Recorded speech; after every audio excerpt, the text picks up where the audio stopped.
Et cette fois-ci, on va avoir un prompt assez détaillé. On va lui demander de nous rédiger un email de prospection commerciale destiné aux propriétaires, aux gestionnaires immobiliers pour présenter un logiciel de gestion locative avec différentes consignes pour l'email. Donc là, le prompt, il est assez structuré et on va dire que je veux rédiger un email pour pouvoir vendre ma solution.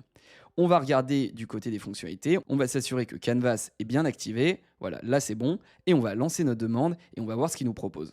Comme sur ChatGPT, il va faire appel à un volet sur la droite où on va avoir la discussion et à gauche, il va écrire en direct, rédiger cet email de prospection et tu vas voir, on a globalement à peu près les mêmes fonctionnalités. Donc là, il est en train de nous préparer l'email, on a l'objet, on a l'ensemble du contenu de l'email avec un témoignage à la fin. Ensuite, on va pouvoir mettre notre nom, notre poste, etc. Et donc là, c'est vraiment la fonctionnalité Canvas. Si tu connais pas, tu vas pouvoir récupérer ces informations générées par l'IA et derrière les modifier. Donc par exemple, bonjour, on va mettre Monsieur Lambert comme ceci. Et donc de cette manière, tu vas pouvoir faire des modifications de ton côté.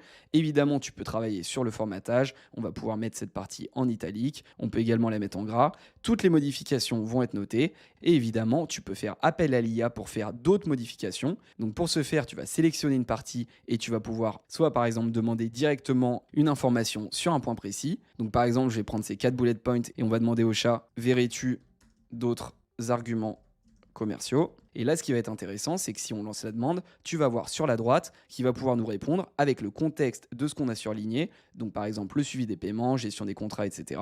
Et là, il nous dit, effectivement, on pourra ajouter d'autres points supplémentaires qui mettent en avant les avantages concurrentiels. Il nous cite d'autres éléments. Là, c'est uniquement pour interagir avec l'IA.